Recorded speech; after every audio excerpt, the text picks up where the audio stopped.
Hello बच्चों, let's see this question. An LR circuit with a battery is connected at t equals to 0. Which of the following quantities are 0? कौन कौन सी quantities 0 रहेंगी just after the connection? मतलब t equal to 0 पे जो जो quantities 0 हैं उनको आपको बताना है. ठीक है, ये आपके ऑप्शंस हैं.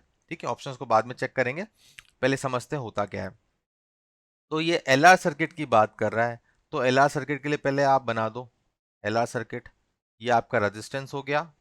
ठीक है, ये आपका इंडक्टेंस L हो गया,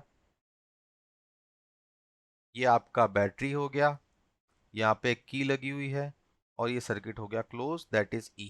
ठीक है, जब इस की को आप क्लोज करोगे, ठीक है, तो क्या होगा, इस सर्किट में करंट बढ़ने की चेष्टा होगी, मतलब करंट बढ़ने की कोशिश करेगा. ठीक है, तो t इक्वल टू 0 के पैरामीटर्स क्या क्या होंगे वो आपको याद करने पड़ेंगे. ठीक है, तो सबसे पहली बात है, एक चीज होती है di/dt, that is rate of current change. इसकी वैल्यू क्या होती है, very very high, t equal to 0 पे.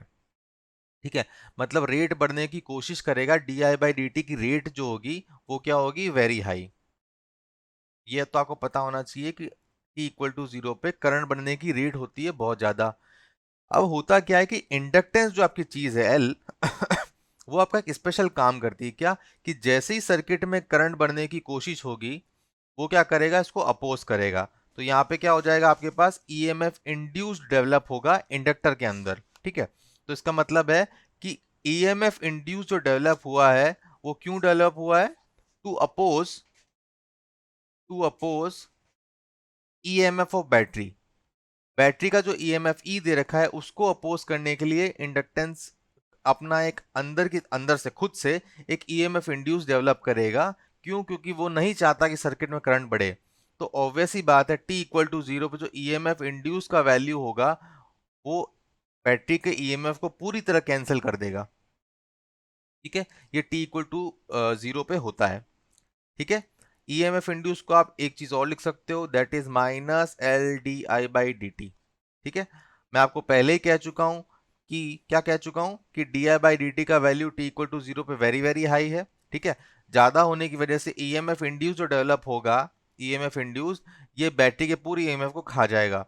तो इन चीजों से हमें क्या पता चलता है, इन चीजों से पता चलता है कि बैटरी के अंदर t इक्वल टू 0 पे करंट की कोई वैल्यू नहीं होगी, सर्किट में करंट वैल्यू 0 होगा. दोनों चीजों में अंतर है, rate of change of current आपको बेशक मिलेगा, लेकिन करंट की वैल्यू क्या मिलेगी, 0 मिलेगी. ठीक है, चलिए आगे देखते हैं. एक चीज आपको और बता देता हूं, अगर t टेंड्स टू इंफिनिटी है, बहुत लंबे टाइम बाद सर्किट में आ जाता है स्टडी स्टेट. स्टडी स्टेट का मतलब सीधा सीधा सीधा ये है कि आपके पास di/dt, rate of change of current की वैल्यू हो चुकी है 0. आपके पास सर्किट में जो करंट होगा वो मैक्सिमम मिलेगा, दैट इज E/R. ये आपके पास मैक्सिमम करंट है. ठीक है, मतलब नो रोल ऑफ इंडक्टर. अब इंडक्टर ना करंट आपका अपोज कर पा रहा है ना करंट को बढ़ा पा रहा है, तो नो इंडक्टर रोल, इंडक्टर का रोल भी हो चुका है खत्म. ठीक है, तो स्टडी स्टेट में इंडक्टर किसी काम का नहीं रह जाता. उसमें आपको दो चीजें याद करनी होती है, di/dt इक्वल टू 0, और करंट की वैल्यू कितनी हो जाती है, E/R, वो की मैक्सिमम होती है. तो t इक्वल टू 0 के पैरामीटर भी देख लिए, t इक्वल टू इन्फिनिटी के पैरामीटर भी देख लिए. अब जरा देखते हैं ऑप्शंस क्या क्या है आपके पास. तो current in the circuit is 0, सही बात है, ए ऑप्शन तो हो गया. Magnetic field energy in the inductor पूछा है, तो भाई अगर मेरे को बी ऑप्शन देखना है, मैग्नेटिक फील्ड एनर्जी इंडक्टर के अंदर जो होती है वो होती है ½ Li². तो t इक्वल टू 0 पे जब करंट की मात्रा ही 0 है, तो इंडक्टर के अंदर काहे की एनर्जी, वो भी 0 हो जाएगी. ठीक है, तो ऑप्शन बी ये हो गया. ठीक है, तो ऑप्शन बी भी करेक्ट है, ये वाली क्वांटिटी भी 0 होगी. पावर डिलीवर्ड बाय बैटरी, ठीक है भाई, पावर डिलीवर्ड बाय बैटरी देखते हैं.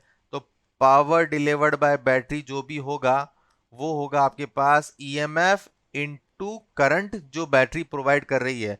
तो भाई टी इक्वल टू 0 पे भैया करंट तो प्रोवाइड कर ही नहीं रही है बैटरी, तो पावर बैटरी भी कितनी होगी, बैटरी की पावर भी कितनी कंज्यूम होगी, 0 कंज्यूम होगी. तो एक चीज और पता चल गई जो इसकी 0 है, वो है आपके पास थर्ड वाली. EMF induce in the inductor, ये भी हम लोग देख चुके हैं, मैं फिर आपको बता देता हूं. ईएमएफ इंड्यूस इंडक्टर का फॉर्मूला था आपके पास, वो था आपके पास -dLi/dt. ठीक है, टी इक्वल टू 0 पे ईएमएफ इंड्यूस जो होगा पूरा पूरा ईएमएफ खा जाएगा बैटरी का, ठीक है, लेकिन इसकी वैल्यू 0 नहीं है, तो EMF induce is non zero, तो यहाँ पे लिख देंगे EMF induce equal to non zero. खत्म।